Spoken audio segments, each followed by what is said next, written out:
Is there any term on this contract, Brendan? Like, is there a set number of years that Lou is signed for at the moment?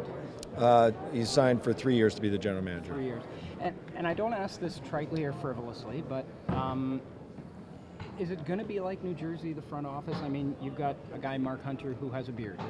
And I don't ask that frivolously, honestly. Is he going to have to shave it off? Is that what it's going to be like? We haven't gotten to that yet.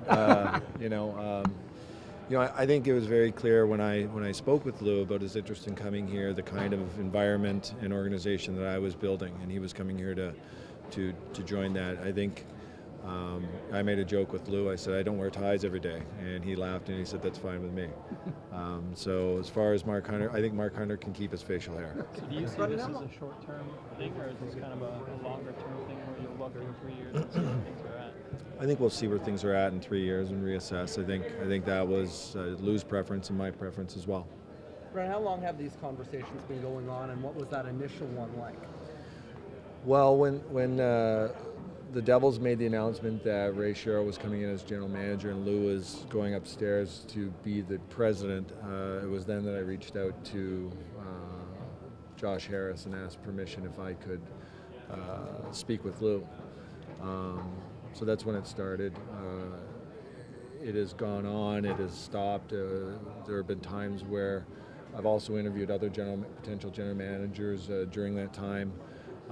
It's been hot and cold. We both got busy with our own teams and our own issues, so obviously there was a period there before the draft and free agency where obviously we weren't speaking, but in the last week or so, actually in the last few days, talks picked up and things just seemed to happen rather quickly. Did you get close with anyone else? Yesterday. Were you close with any other GMs in discussions on a deal before Lou? I had some really good discussions with George McPhee. I was really impressed with George McPhee and, his record in the draft. The draft is so important to us. And George had an excellent presentation with me, so that was one of the other guys. I probably met with 6 or 7 people, but some of them were with other organizations right now, and even though I got permission to speak to them, I'd rather not name names, but George was certainly a finalist as well. I mean, you have a lot of guys here who are high on intelligence, high on potential, but maybe not so high on experience, and I'm wondering if, this... Well, that's why I thought Lou was a great fit. Like if I could draw out or map out when I was discussing what I was looking for at the end of the season press conference, I saw a lot of strengths with our group and the group that we've assembled. I've got a lot of faith in guys like Brandon Pridham and Mark Hunter and Kyle Dubas, and I think there are certain advantages.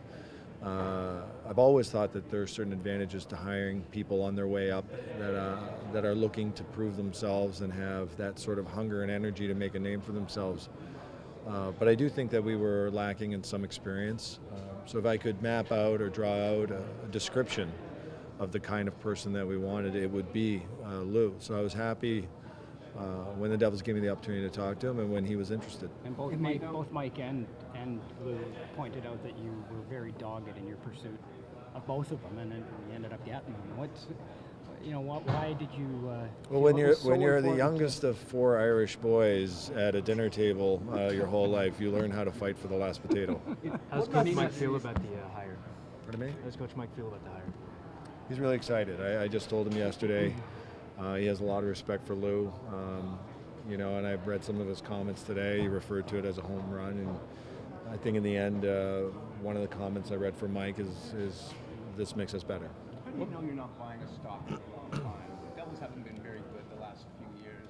Look at the organization and wonder where they were heading. How do you know that his time is moved up? Well, I think that what Lou brings to us is very valuable. The assets that Lou has, and like Lou said, it's all about an orchestra. And I think that this orchestra works well with Lou. I think that Lou has assets that we need and that we're looking for.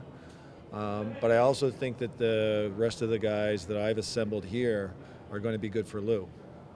What message do you hope that this hire sends to the fans about the changing face of this organization?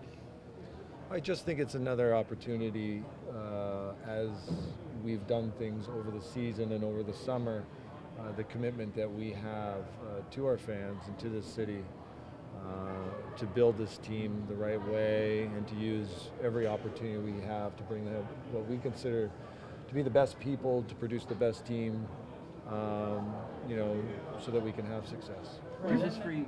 Does this free you up, so to speak, from the duties you had during the summer, or do you intend to still be hands-on in many ways with this team? Well, I think you're always hands-on, but obviously, as I said at the draft, I still had some work to do, and I was still searching for a general manager. So this is a rather large box that we were able to check off today. Two more questions, History guys. with coaches is not, I would say, normal. Pretty short leash. Now you've got one. Lou's not here to coach. But you've got an 8-year contract for a guy who I don't think has ever had a coach for even close to 8 years. Sorry? You have a coach with an 8-year contract and a general manager who usually is about a 2-year window with his coaches. Yeah, I spoke to Lou about Mike, and Lou is a big fan of Mike Babcock, and Mike Babcock's a fan of Lou. So I don't think that's an issue that I'm worried about right now. I'm still here as team president. I think that this is a good team that we've assembled, and I think that there'll be bumps along the road, and as there'll be, as Mike said, there'll be painful days. We haven't. That's not part of being in the NHL, is escaping painful moments. But I think that that's not an issue that I'm worried about right now. I think that, as Lou has said to me, he considers Mike to be the best coach in hockey. So we're getting off on the right foot with coaching.